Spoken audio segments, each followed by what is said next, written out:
¿Qué tal? ¿Cómo les va? Buena mañana para todos. Bienvenidos a este lunes 11 de mayo, que por supuesto a esta hora no tiene sol, todavía no ha salido, pero la verdad parece una mañana primaveral. 17 grados con 3 décimas tenemos en el sur del país. ¿Cómo te va, Delmi? Buenos días para todos. ¿Todo en orden? Todo en orden, por suerte, disfrutando de la mañanita, de la madrugada. Y qué domingo tuvimos ayer, Ay, divino. Divino, Sí. qué lindo día. ¿Puede ser que lo disfrutaste fuera de Montevideo? Lo disfruté fuera de Montevideo. ¿Saliste por Salí. primera vez en 2 meses? Bueno, por segunda vez. Por segunda vez, Sí. Pensé que era la primera. No, la otra vez que fue escapada, fue clandestina la otra. No, yo tengo una casita afuera, entonces, Sí, bueno, en la también. Costa de Oro. En la Costa de Oro, me fui para ahí con mi perrito, con mi pareja, a disfrutar un poco del aire, del airecito de afuera. Qué buen tiempo te tocó. Me aparte. compré, hice las compras acá y arranqué para allá el viernes, Sí. después de trabajar. Y te Y tocaron la verdad 2 que me días. tocó tremendo día. Estupendo. Caminé mucho. Ya el viernes arrancaste aparte, ¿no? El viernes arranqué, después de cerrar acá, nos fuimos. La verdad, bastante caminata, bastante lectura, se disfrutó muchísimo. ¿Fuiste hasta la arena? Sí, claro. Obvio. Sí. Y te volviste ayer. Me volví ayer. Regresaste bastante ayer. temprano. Sí. Temprano, está. Pero la verdad que sí, fue un gran fin de semana. Con ¿Vos lo mucha disfrutaste? gente por la calle. Yo acá en Montevideo, pero lo disfruté mano a Sí. mano con mi Con hijo casi Juan. todo el tiempo. Divino. Pero Sí, claro, obvio, me estaba re me lindo. faltó salir a algún balneario. La verdad que esta especie de veranillo No, dentro del pero otoño claro, era para irse Con para este afuera. clima agarrabas un poquito de aire y ya lo disfrutabas porque Sí. hacía falta. Y ayer cuando estaba volviendo, claro, noté que había muchísima gente en la Rambla, en los parques. Ajá. Claro, la gente necesita también Sí. salir. Después tanto de encierro Obvio. también es como que hay un deseo doble Sí. Bueno, de tomar aire. ¿sabes lo que hice yo ayer por primera vez también? hiciste? Por primera vez en 2 meses. Como era el cumpleaños de mi padre, hicimos Claro. la primera reunión familiar con distancia social, sin abrazos, sin besos, pero los abuelos pudieron ver a los nietos. Claro. Al nieto, sí. Obviamente. Por lo menos, digo, de a poquito Sí, empezamos con sí. esas juntadas, ¿no? A volver a Sí. retomar una cierta normalidad de visitas Claro. con algunas. Pero sí. el niño no se les puede sentar en la falda a los abuelos, Y no. hay que mantener distancia, todo eso, ¿no? Sí. Todo pasa. Las noticias en bandeja. Auditorías en el Ministerio de Desarrollo Social destacan una deuda de la cartera con el Banco de Previsión Social y el posible delito de apropiación indebida. El director del MIDES, Nicolás Martinelli, dijo que además detectaron que entre 18 y 20 ONGs no abonaron 9 millones de pesos de alquileres de refugios transferidos por el Ministerio. La ex subsecretaria Ana Olivera considera que todo es un enchastre y asegura que nunca hubo desvío de fondos. Tras 40 días anclados a 20 kilómetros del puerto de Montevideo, los 83 tripulantes que quedan en el crucero Greg Mortimer podrán desembarcar mañana para ser atendidos y hospedarse en hoteles capitalinos. El operativo, que fue coordinado por Cancillería, permitirá que las personas infectadas y los sanos puedan ser finalmente separados en 2 lugares distintos, especialmente acondicionados para la ocasión. El ex ministro de Economía, ex vicepresidente y actual senador por el Frente Amplio, Danilo Astori, se encuentra internado en el CASMU por problemas respiratorios y los médicos ya confirmaron que padece una neumonía. Su pareja, la diputada Claudia Hugo, confirmó la noticia en Twitter y agregó que, debido al protocolo de coronavirus, al legislador le realizaron el hisopado, además de la placa, y quedó internado a la espera del resultado. Se registró ayer la 19ª muerte por COVID-19 en nuestro país. La víctima fue un hombre de 35 años que vivía en un residencial de adultos mayores en Montevideo. Este domingo se procesaron 563 análisis, de los cuales 7 resultaron positivos. Las personas que están cursando la enfermedad son 171 y 8 de ellas se encuentran en cuidados intensivos. Los casos del nuevo coronavirus en el mundo ya superaron los 4 millones, con 282.000 muertes, y Estados Unidos como el país más afectado, según la Universidad Johns Hopkins. En otro orden, y como efecto de la crisis global, Avianca Holdings, aerolínea histórica con sede en Colombia, se declaró en bancarrota. La petición voluntaria se presentó como resultado del impacto imprevisible de la pandemia de COVID-19. Un decreto ordenó que Inter y Gremio, 2 clubes grandes de Brasil y los principales en Río do Sul, suspendan los entrenamientos que habían iniciado la semana pasada. El gobernador Eduardo Leite explicó que se habilitará el funcionamiento de instituciones deportivas que estén en las zonas de bandera amarilla, que refiere a riesgo bajo en cuanto a lo sanitario. Porto Alegre es considerado bandera naranja, que equivale a riesgo medio. De 7 a 10, todo pasa.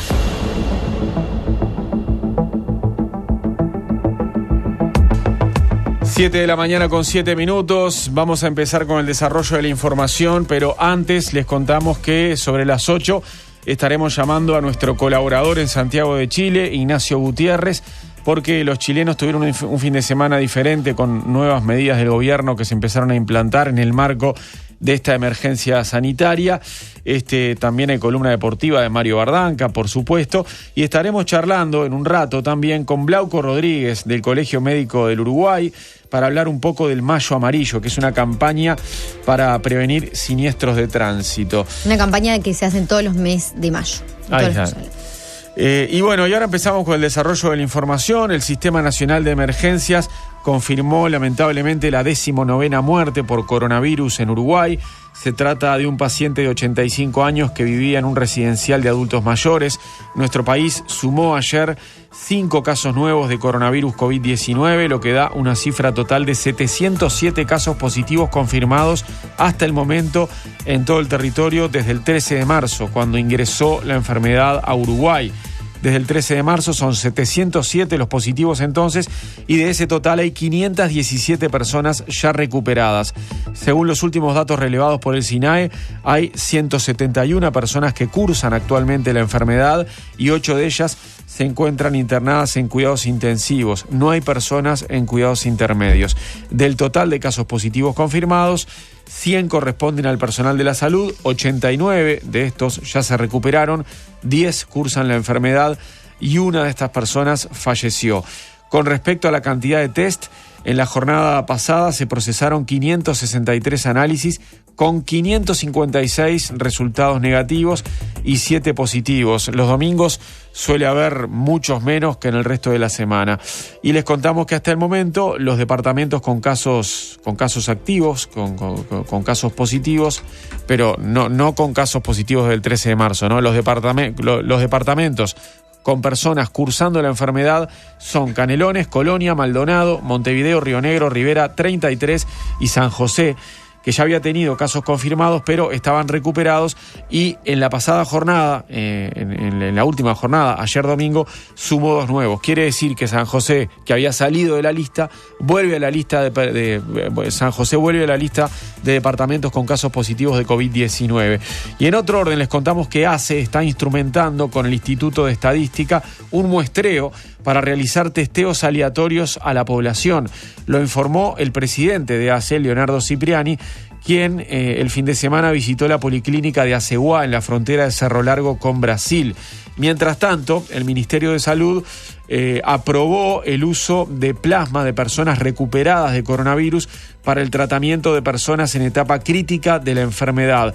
El método, que es utilizado en otras partes del mundo, ha demostrado contribuir a la recuperación de personas en CTI. En otro orden, les contamos que el uso de tapabocas será obligatorio para los usuarios del transporte colectivo. Por una resolución de la Intendencia de Montevideo, el uso de tapabocas será obligatorio entonces, va a ser obligatorio para todos los usuarios del transporte público.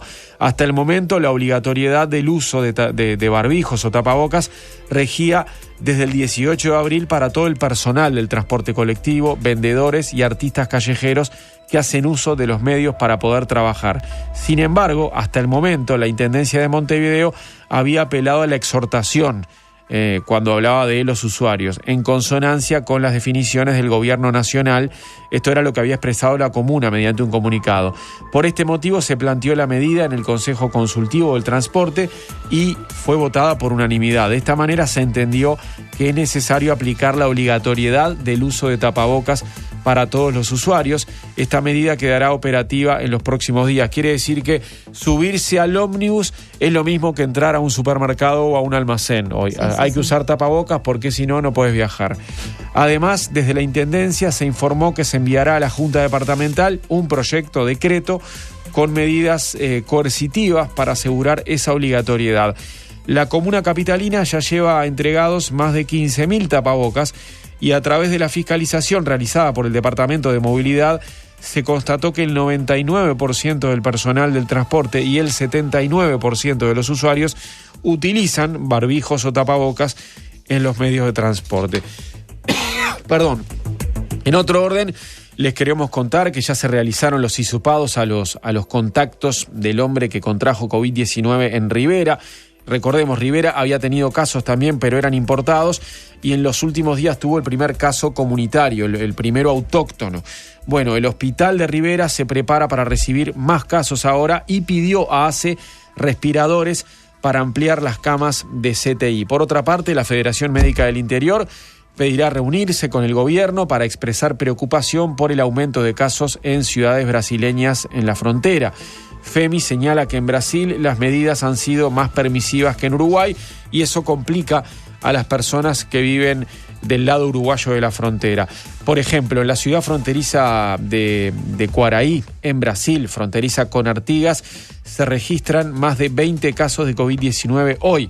El personal médico trabaja largas horas para atender la crisis y entre ellos hay también profesionales uruguayos. Por eso preocupa a las autoridades la situación de estos médicos que trabajan de un lado y del otro de la frontera. De un lado están trabajando en un contexto con muchos casos positivos de coronavirus y acá en Uruguay, del lado uruguayo de la frontera, en Artigas, trabajan en una situación distinta, sin casos positivos. Por otra parte, les queremos comentar que Daniel Salinas, el ministro de Salud Pública, dijo ayer que en la Rambla las posibilidades de contagiarse de coronavirus son bajas. Esto en relación a lo que ha sido la costa montevideana en las últimas horas. Por supuesto que durante sábado y domingo, con esos días tan lindos, la gente se volcó otra vez a pasear por la Rambla y a caminar, en algunos casos con familias enteras paseando, o con grupos de amigos ya. Fue la postal del fin de semana. Claro, o con amigos caminando juntos también, ¿no? Bueno, a propósito de esto le preguntaron al ministro de Salud y Salinas dijo que las posibilidades de contagiarse caminando por la Rambla montevideana son bajas, pero claro, si varias personas se reúnen en ese lugar, entonces eso ya es un riesgo. La Rambla es un lugar de esparcimiento natural donde tiene un metraje cúbico por la altura, ¿verdad?, que es muy amplio. El tema es, volvemos a lo mismo, es no estar agrupados, no estar aglomerados, no compartir el mate. Una cosa es un paseo o una caminata a solas con las medidas de prevención, con la debida distancia entre las personas, y otra cosa es hacer poco menos que una reunión de amigos en un parque. Si van a salir, que sean en forma aislada o con una pareja de la familia, tomando las medidas de distanciamiento social, y eso no es insano en sí mismo. Por supuesto que, como ya he hecho referencia, RADI, lo que importa muchas veces no es los metros cuadrados o las distancias solamente, sino también el metraje cúbico. En la Rambla es una zona donde sopla el viento, donde el metraje cúbico es enorme, son millones de metros cúbicos, entonces la capacidad de infección es baja, pero si se juntan todos y a tomar mate, es un riesgo. Bueno, cambiamos de tema porque el gobierno rechazó el pedido de la Organización de Madres y Familiares de Uruguayos Detenidos y Desaparecidos para utilizar la cadena nacional de radio y televisión para el próximo 20 de mayo, día en que se realiza cada año la Marcha del Silencio. La organización le envió una carta al presidente el pasado 4 de mayo solicitando este medio ante la imposibilidad de realizar la multitudinaria marcha debido a la pandemia de COVID-19. La respuesta del mandatario llegó ayer, negando el pedido, pero ofreciendo los medios públicos para enviar un mensaje ese día. Según indicó el integrante de la organización Ignacio Arrandonea del País, el argumento fue más o menos el mismo que se le dio al PIT-CNT. La organización quería utilizar la cadena, explicó, para transmitir el nombre de cada uno de los desaparecidos. Todavía no decidieron si utilizarán los medios o no, agregó. En el correr de esta jornada, la organización se va a reunir para definir qué pasos van a seguir, según indicó Elena Zaffaroni a la producción de Todo Pasa. Semanas atrás, la organización había anunciado que la Marcha del Silencio sería virtual y no presencial. Como cada año, será un día de encuentro para nuestros desaparecidos, un día de reflexión para todos los uruguayos, de valoración de la libertad y del reclamo permanente por verdad y justicia, indicaron en el comunicado. La intención de la organización, según nos comunicaron, es emitir un video con las fotos de los nombres y los nombres y las fotos de todas las personas desaparecidas y emitir un mensaje, pero bueno, deben definir por qué vía se realizará y qué dirá específicamente ese mensaje.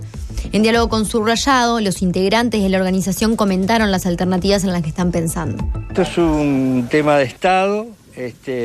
Pensábamos que al ser un tema de Estado es importante, digamos, ante ese compromiso es importante de que nos diera la cadena para llegar a la gente. Nosotros queremos en la movida que vamos a hacer queremos mantener las medidas de sanidad que están planteadas y no queremos exponer a la gente. Y esa marcha virtual, bueno, vamos a tener varias direcciones donde la gente se va a poder sumar.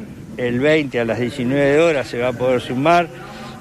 Vamos a tener canales de televisión, vamos a tener radios, vamos a tener plataformas.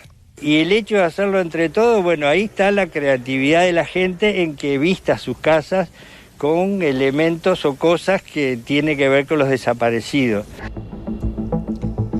Bueno, por otra parte, el ministro de Defensa Nacional, Javier García, anunció este sábado en subrayado que este martes 12 de mayo se reiniciarán las excavaciones en el batallón 14. El ministro dijo que el tema de los desaparecidos es un tema que al gobierno lo compromete y aseguró que se va a ayudar a todo lo que la justicia y la Institución Nacional de Derechos Humanos pida para lograr el objetivo de la paz y la unidad de los uruguayos. El ministro de Defensa, a su vez, se refirió a las características propias de los batallones 13 y 14 para las tareas de excavación. Martes 12, ¿sí? 12, se reinician en el batallón 14 las excavaciones. Me informaba ayer uno de los directores, Tyler, de la Institución de Derechos Humanos, con el cual tenemos una excelente relación, nos mensajeamos permanentemente, coordinamos trabajo. Yo estuve hablando con él vía WhatsApp el viernes pasado. ¿A instancia de qué denuncia? ¿Por qué denuncia? No, por los...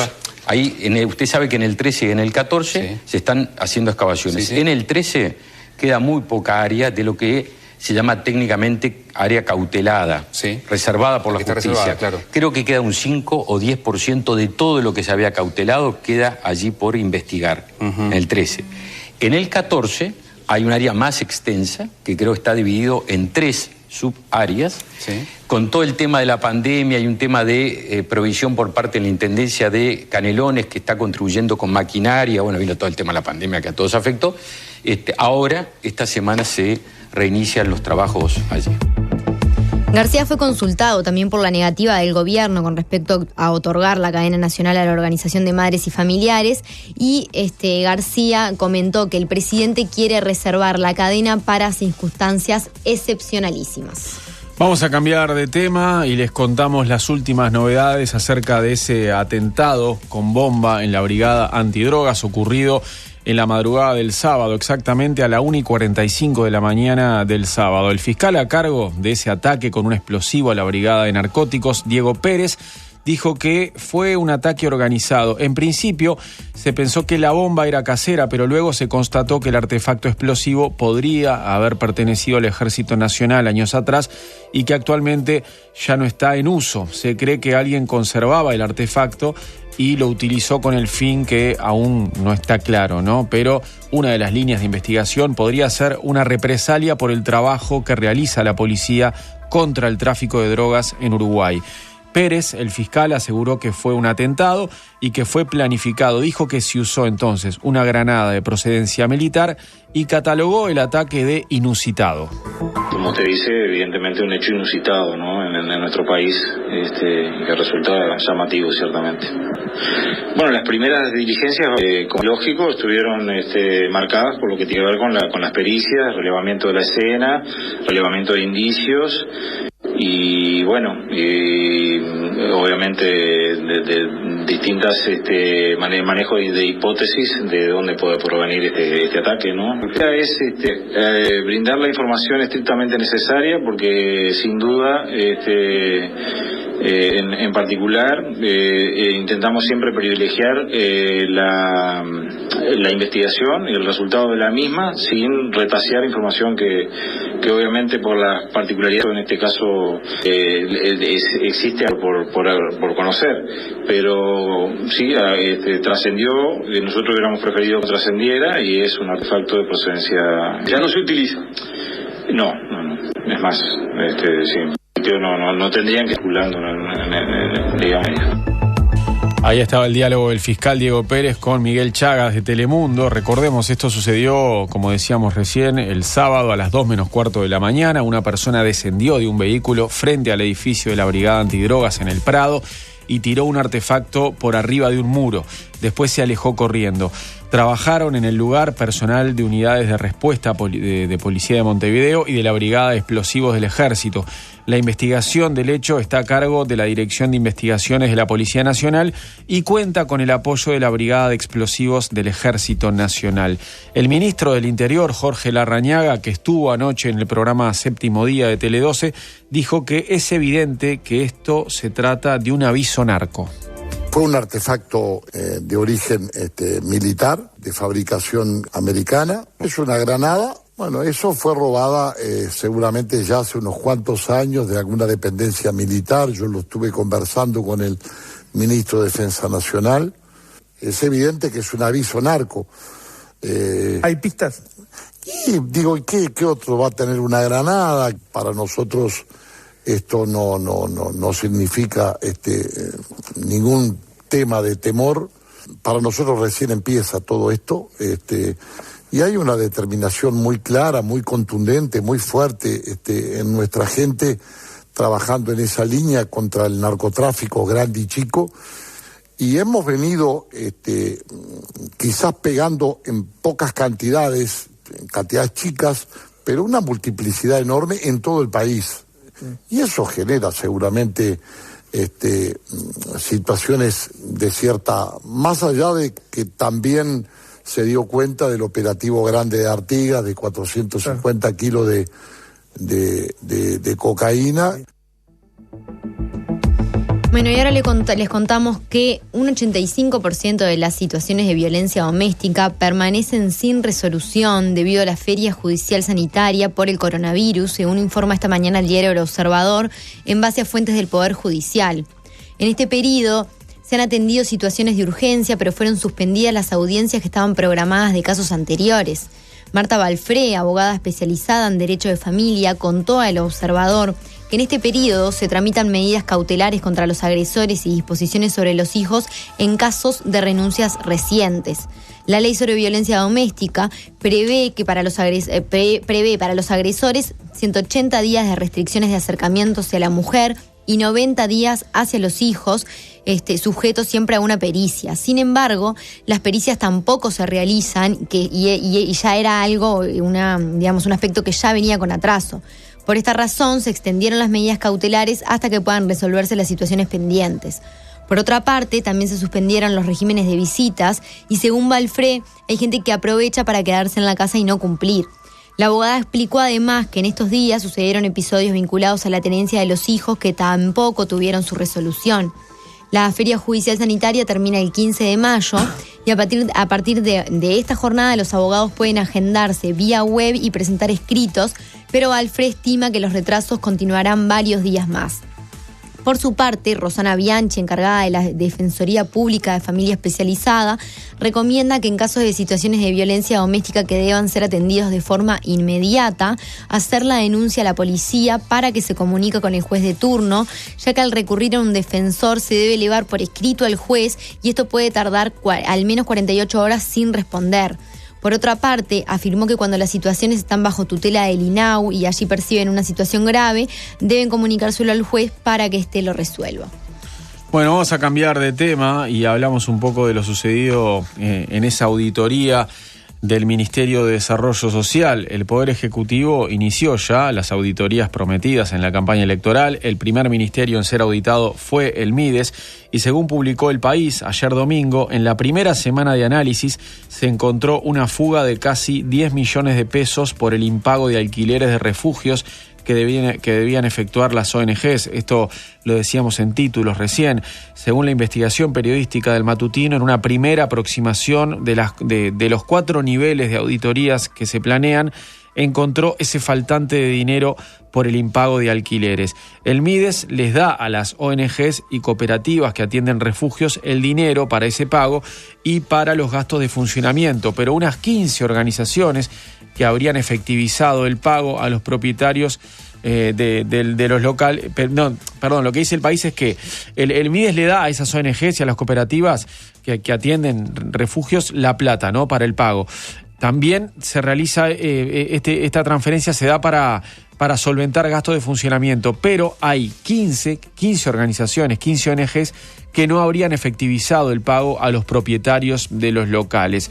El que dio más detalles sobre esto en una conferencia de prensa fue Nicolás Martinelli, el director general de Secretaría del MIDES. MIDES transfiere a distintas organizaciones sociales en concepto de arrendamiento una suma, así como transfiere también los pagos de las cargas sociales y de los diferentes profesionales que trabajan en los refugios, y que hemos constatado que en algunos casos esos arrendamientos no han sido volcados para el pago de los alquileres.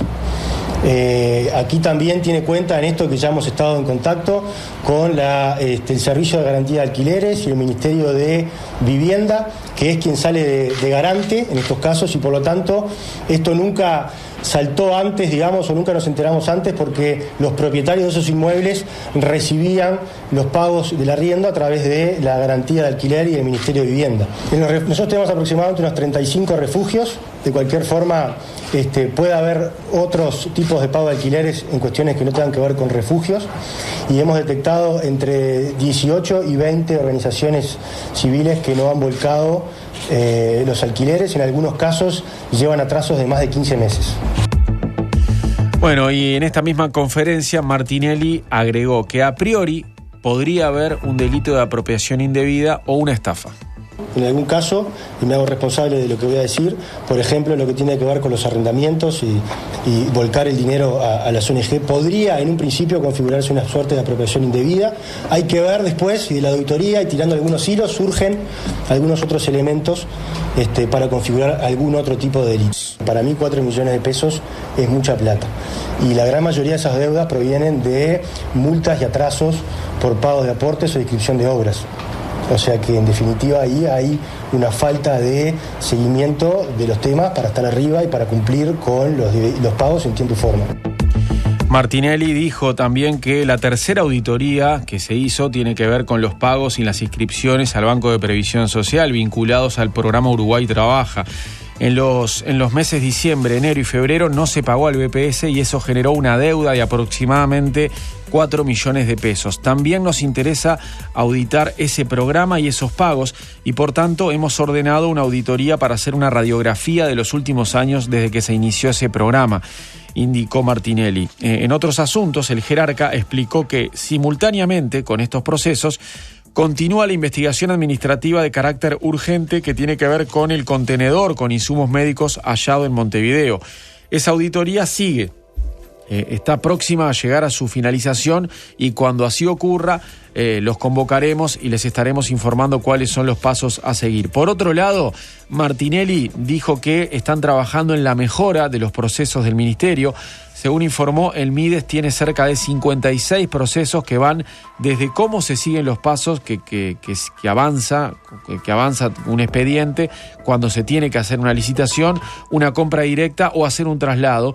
Y agregó, hemos detectado que muchos de esos expedientes tienen enormes demoras, no van a las oficinas a las que tienen que ir, no pasan por el departamento jurídico, no pasan por el departamento de planificación o de recursos humanos, y eso genera un montón de inconvenientes a la hora de tener que tomar determinadas resoluciones. Esto fue lo que concluyó Martinelli. ¿Qué respondió el anterior gobierno? Bueno, Ana Olivera, la ex subsecretaria del MIDES, respondió a través de Twitter. Recordemos que Olivera es actual diputada del Frente Amplio y se pronunció en su cuenta de Twitter sobre las primeras auditorías del Poder Ejecutivo en el MIDES.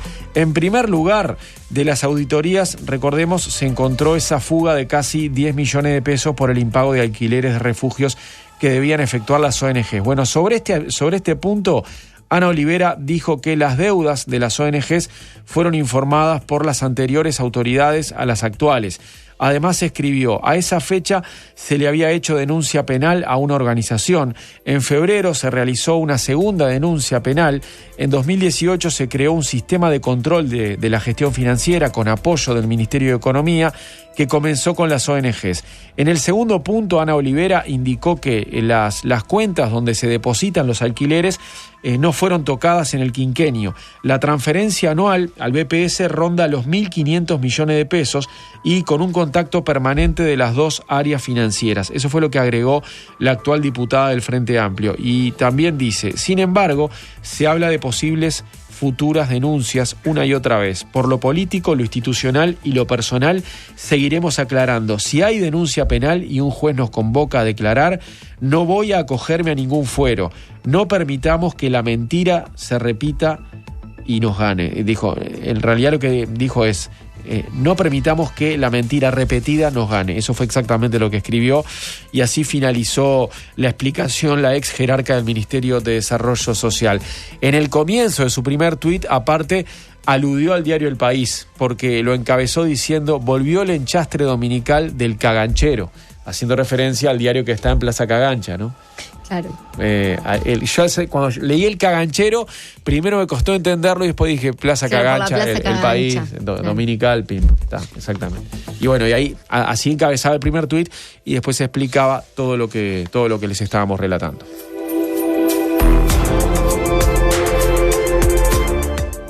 Todo pasa, cuarta temporada. César Sanguinetti, Fernando Pereira, Mario Bardanca y Nicolás Bagatini. Las columnas en Todo pasa. 7:34 de la mañana, vamos a avanzar con las noticias. Reiniciarán la atención en todas las policlínicas el próximo 25 de mayo. A partir de esa fecha se retoma entonces la atención al público en las policlínicas de los centros de salud privados y públicos. En medio de la transición hacia la nueva normalidad por la emergencia sanitaria del coronavirus, las autoridades de la salud ya comenzaron a trabajar en el protocolo que permite que se retome el 50% de la atención presencial en las policlínicas. Previamente, el 18 de mayo, una semana antes, se retoman las intervenciones quirúrgicas programadas, las ya programadas. Un 50% de las consultas volverían a la normalidad a partir del próximo lunes 25 del corriente mes. Además, se mantendrán las teleconsultas y se seguirá exhortando a la población a minimizar la concurrencia a los centros de salud. Se va a priorizar el control de las embarazadas y a aquellos pacientes que presenten enfermedades crónicas. El uso de tapabocas será obligatorio y se adaptarán las salas de espera y consultorios para mantener la distancia social y evitar aglomeraciones. A propósito de la telemedicina, con la llegada del coronavirus aumentó el uso de esta herramienta y ahora el Ministerio de Salud ya tiene que publicar los protocolos de uso de esta herramienta que permitirá ampliar el acceso a médicos y pacientes en todo el país. Y también sobre la nueva normalidad tenemos que decir que la Asociación de Gimnasios, que busca un acuerdo con el Poder Ejecutivo para reabrir cerca de 1.500 establecimientos en todo el país, va a tener novedades en las próximas horas.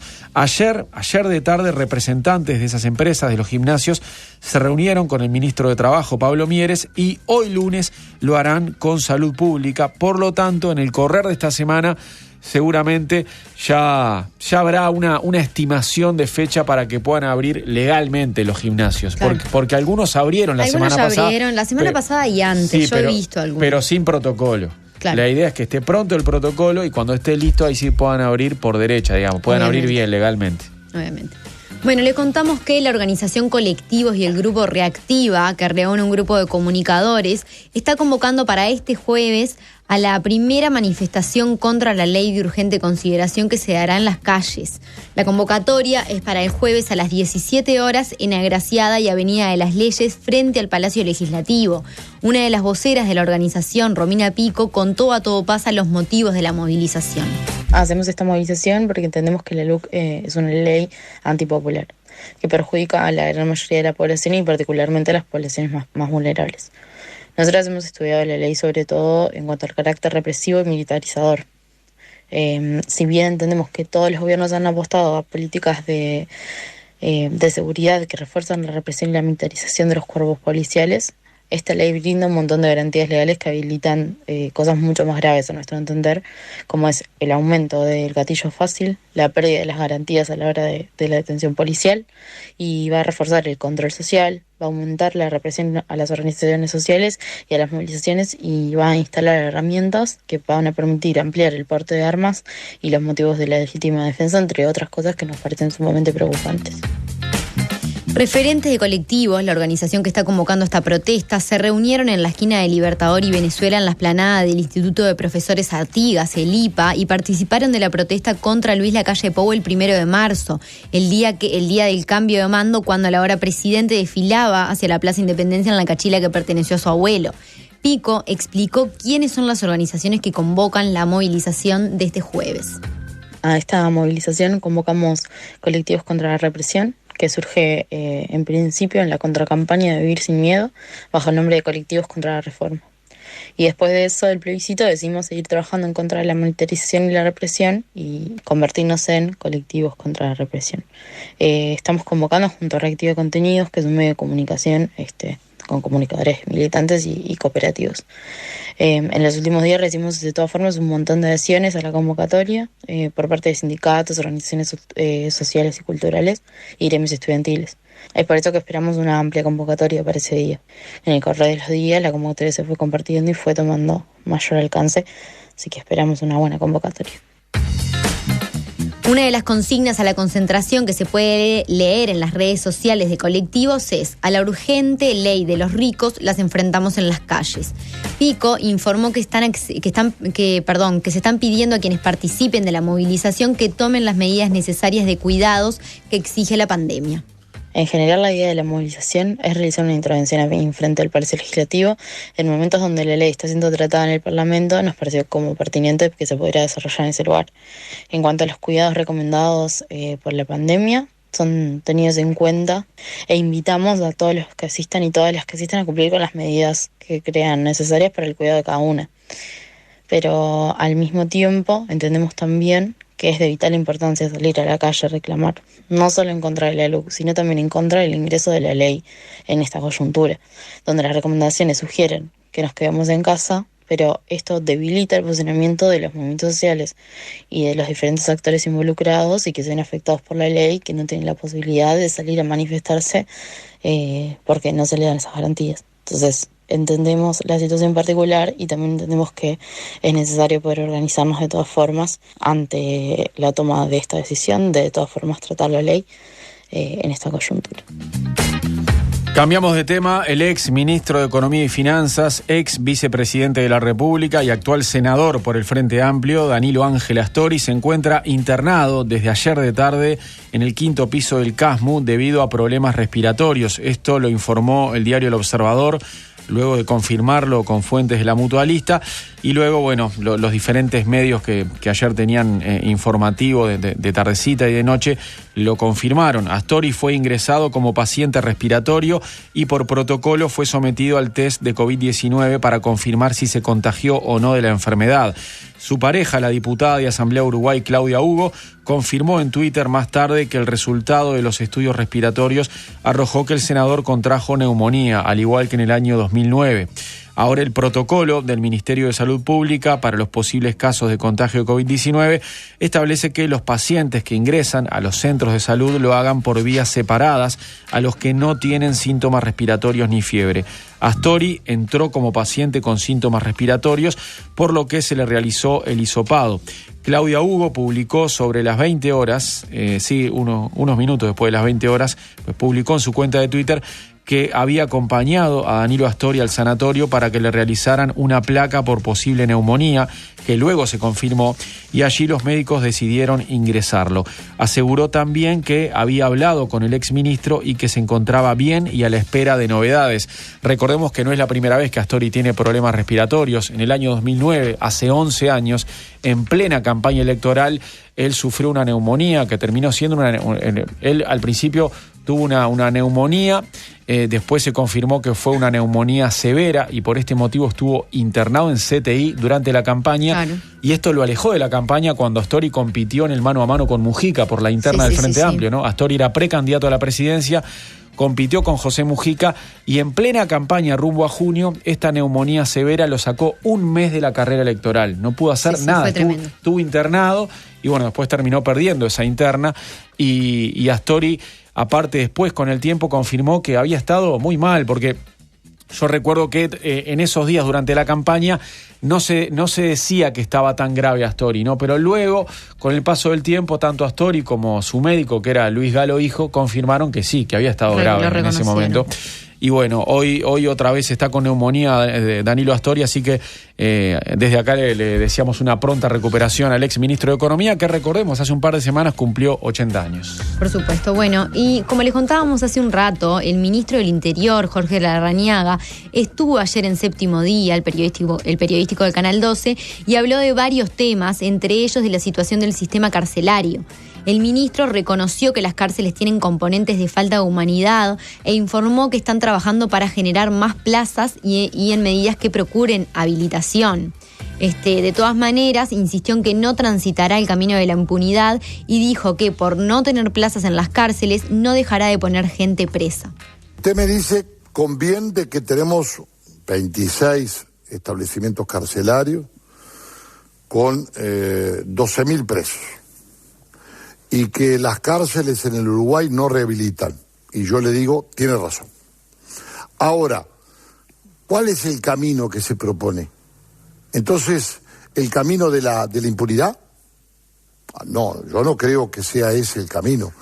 Yo no creo que por no tener plazas en cárceles no vamos a poner a la gente presa. Porque entonces ese es el camino de la impunidad que a mí me parece equivocado, nos parece equivocado. Además, Larrañaga se resiste a la liberación de algunos presos, como propone el comisionado parlamentario para el sistema carcelario, Juan Miguel Petit. El ministro se refirió luego a la situación de la nueva cárcel de Punta de Rieles, cuya obra fue terminada a fines de 2017 y recibió a los primeros presos en verano de 2018. Larrañaga informó que entre el 10 y el 12% de la cárcel está vandalizada, por lo que no se pueden ocupar las plazas. Yo tengo críticas que mantengo y ratifico de manera muy fuerte con respecto a las deficiencias de la política de seguridad del Frente Amplio en los últimos 15 años. Creo que fue pésima, y en materia carcelaria también, porque la famosa cárcel de Punta Rieles, que yo fui el creador originario de la idea en la primera parte, en la que no es obra por participación pública-privada, en la que es por PPP ahora, es una cárcel que nos cuesta a todos los uruguayos $20 millones por año durante 27 años. ¿Tá? Esa es la nueva cárcel. La nueva cárcel. La que se hizo por participación pública. Una capacidad en la cual estamos pagando para darle de comer a 1.960 presos y hay 1.560. Y usted me dirá, pero tiene 400 plazas más. No, porque hay un porcentaje altísimo que está vandalizado. Entonces, ¿la nueva ya? Sí, la nueva. La nueva ya tiene una vandalización muy importante de un 10 o 12%. Bien, el ministro reconoció que durante los gobiernos del Frente Amplio se desarticularon algunas bandas, pero aseguró que hubo una cantidad de casos que dejaron pasar. Larrañaga agregó que antes se pedía permiso a los delincuentes para entrar a los barrios y que eso ahora cambió. Antes pedían permiso, poco menos, cuando entraban a los barrios. Ahora no estamos pidiendo permiso a los delincuentes para entrar a los barrios. Todo pasa, el periodístico de Océano.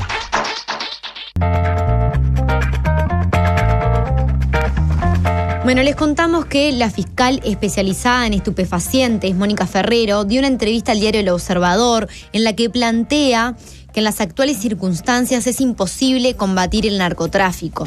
Ferrero se desempeñaba como fiscal de crimen organizado cuando en noviembre de 2017 entró en vigencia el nuevo Código de Proceso Penal y en ese momento pasó a ser la jefa de los investigadores contra los grupos narcotraficantes. Por los cargos que ha ocupado en los últimos años, Ferrero es una de las principales fiscales y no suele dar entrevistas ni notas a los periodistas. Cuando habla, prefiere no salir al aire. Por eso la entrevista que le hizo el periodista Joaquín Silva y que publicó esta mañana El Observador es bastante importante. Ferrero sostiene que en la Fiscalía no hay recursos suficientes ni la organización necesaria para combatir el narcotráfico y que su criterio deberían realizarse varias modificaciones que permitan investigar mejor el crimen organizado. La fiscal opinó que el sistema penal actual torna inviable el trabajo de su fiscalía y advirtió que se necesitan cambios legales profundos que no están contemplados en el proyecto de ley de urgente consideración que ingresó al Parlamento el 23 de abril. Ferrero plantea que el nuevo Código del Proceso Penal necesita cambios para realizar investigaciones grandes.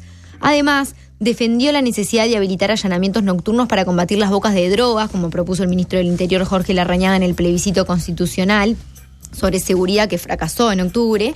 Sugirió también la creación de una unidad de drogas dentro de la Fiscalía para optimizar la lucha contra los narcotraficantes y celebró el trabajo de los militares en la frontera porque considera que eso ha disuadido la delincuencia. Ferrero asumió en 2004 la Fiscalía de Crimen Organizado y advierte que antes de que se pusiera en marcha el nuevo Código del Proceso Penal en 2017, trabajan mejor. Lo que pasa es que antes de asumir la Fiscalía de Estupefacientes en noviembre de 2017, solo tenía esa competencia y ahora tengo muchas. Tráfico de armas, lavado de activos, extorsión, secuestro, terrorismo, falsificación de marcas. Todo eso por el nuevo Código del Proceso Penal.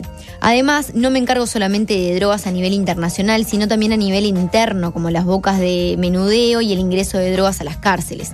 Cuando trabajaba como fiscal de crimen organizado con el Código del Proceso Penal anterior, me encargaba solo de lo grande, recuerda Ferrero. Bueno, les vamos a contar algo que en realidad el viernes habíamos adelantado, pero no estaba abrochado y luego durante la tarde se confirmó. Es del viernes, pero vale decir que ya quedó sellado el acuerdo de precios entre el gobierno y los empresarios de los supermercados y almacenes y tendremos topeados los valores de unos, en realidad van a ser más de 80 familias de productos, claro, que equivalen a unos 4.000 artículos. Porque, a ver, entra todo, ¿no? El queso Cuartirolo, claro, marca tanto, el queso pinta, todo eso. Son unos 4.000 artículos, que no quiere decir que sean 4.000 productos, son menos productos, claro, pero artículos a la venta, unos 4.000 en supermercados y almacenes, y van a estar topeados los precios durante 3 meses. Fue un acuerdo voluntario, pero una vez que uno acepta ese acuerdo voluntario, hay obligatoriedad. De cumplir. No quiere decir que si... No, porque hay gente que se confundió y dijo, entonces si es voluntario, el que no lo cumple no pasa nada. No, claro, no. Es voluntario porque fue una invitación. El gobierno invitó a los empresarios a acordar. Por eso fue voluntario. El que quería se sumaba a la reunión, el que no quería no. Pero una vez que acordaron hacerlo general, ahora todos lo tienen que cumplir y va a durar, como decíamos, 90 días. Y bueno, está claro que hay actores políticos que están diciendo que esto deberá ser muy controlado porque algunos tratarán de jopearla, digamos, sí, ¿no? Es difícil de controlar en absolutamente todos los comercios. Capaz que alguien se aviva, pero la idea es que todos lo respeten porque puede haber sanciones del Ministerio de Economía. Y otra cosa que les queremos contar es que a partir de hoy empiezan a funcionar algunas oficinas comerciales de UTE. Todas las oficinas que abran van a atender únicamente a los clientes que agenden previamente día y hora a través de la página web. Además, podrá ingresar un único cliente por cupo y el uso de barbijo o de tapabocas será obligatorio. Al entrar y luego de ser atendido, el cliente que ingrese deberá frotar sus manos con alcohol en gel y mantener la distancia social del resto de los clientes y funcionarios, respetando las señalizaciones correspondientes. Los técnicos instaladores deberán continuar realizando los trámites a través del correo electrónico, que es comercial@ute.com.uy, y no serán atendidos de manera presencial. Si ustedes quieren ver la lista de todos los locales que abrirán esta semana, está en la web de UTE, o si no, en la web de algunos medios de comunicación, como por ejemplo Subrayado, ahí la tienen también. Pero lo cierto es que a partir de hoy empiezan a abrir entonces estas oficinas comerciales de UTE que venían cerradas por la emergencia sanitaria. Y del panorama internacional vamos a destacar lo que llega de los Estados Unidos. 3 menores de edad fallecieron lamentablemente en Nueva York a causa de lo que los médicos creen que es una complicación de la infección del nuevo coronavirus. El gobernador del estado de Nueva York, Andy Cuomo, informó este fin de semana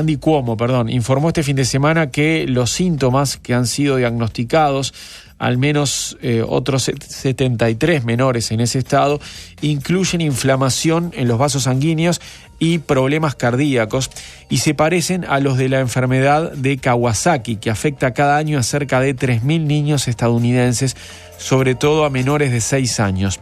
Cuomo explicó que los 3 niños de 5, 7 y un adolescente de 13 habían dado positivo de COVID-19 o de sus anticuerpos, pero no mostraban los síntomas habituales de la enfermedad cuando fueron hospitalizados.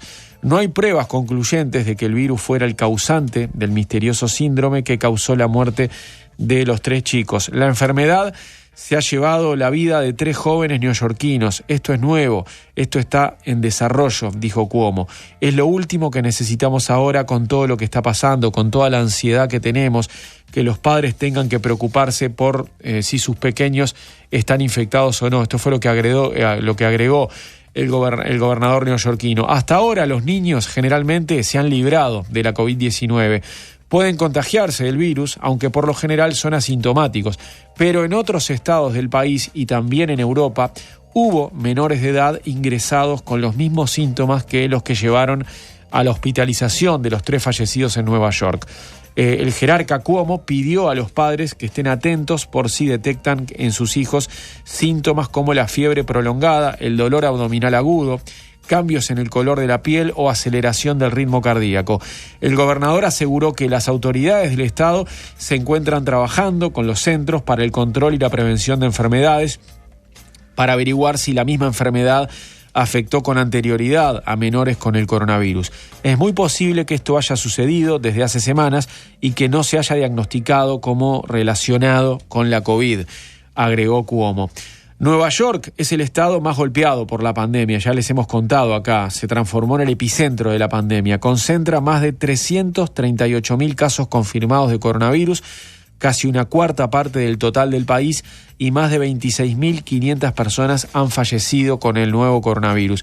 El ritmo de contagios y fallecimientos, no obstante, ha decrecido en las últimas semanas. Eso es lo único alentador, mientras surgen nuevos focos en un país en el que la pandemia se ha cobrado más de 79.000 vidas. Todo pasa. Las noticias en bandeja.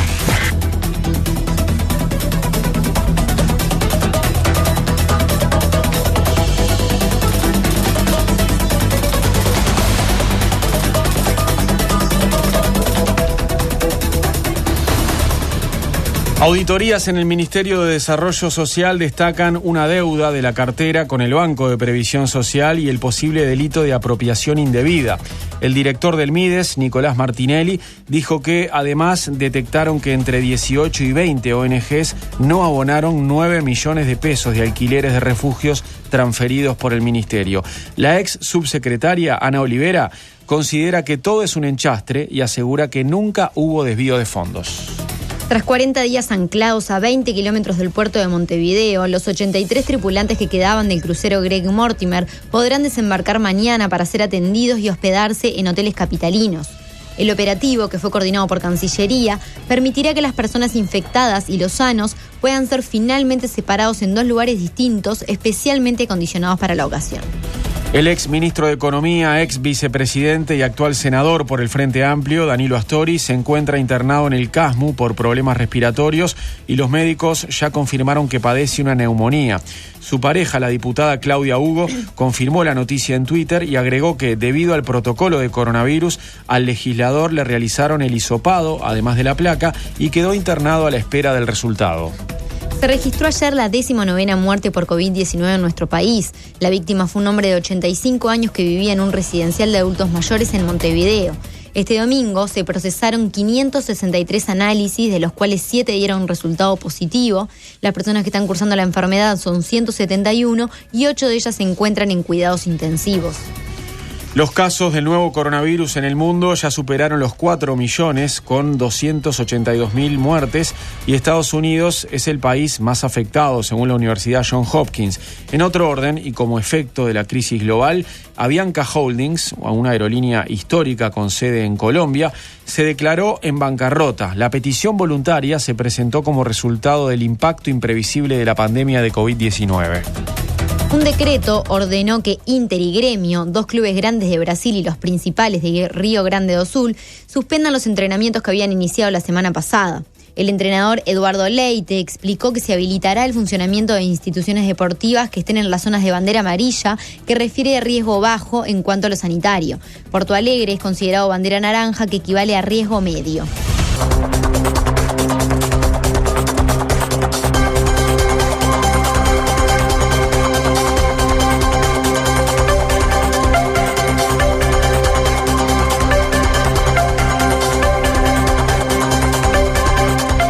Ocho de la mañana con 2 minutos. Vamos a contarles cómo está el tiempo hoy. Hay muchos que están pidiendo, por favor, una jornada similar a la de ayer, ¿no? Así, primaveral. Tenemos 17 grados con 5 décimas en el sur del país a esta hora. La humedad es del 61%. La temperatura máxima hoy será de 20 grados en las primeras horas de la tarde en toda la franja sur. Se presenta la mañana algo nubosa y nubosa. De tarde va a estar algo nuboso y nuboso con periodos de claro, sin lluvias. Ese es el panorama en el sur y también en el este del país. Por el centro de Uruguay, 17 grados con 5 décimas, 64% de humedad y la temperatura máxima será de 23 grados. Cubierto a nuboso y algo nuboso en la mañana con precipitaciones y probables tormentas, y de tarde claro a algo nuboso con periodos de nuboso. Ese es el panorama del Instituto Uruguayo de Meteorología para los departamentos del centro del país. Mientras tanto, en el norte, ya les vamos a contar, hasta hace un ratito la temperatura era más alta, bueno, y sí, sigue siendo alta, 20 grados con 6 décimas en Rivera, Tacuarembó, Artigas y Salto. 61% de la humedad, la temperatura máxima será de 24 después del mediodía. De mañana va a estar nuboso y cubierto con precipitaciones y probables tormentas, y de tarde nuboso y cubierto con lluvias y tormentas aisladas.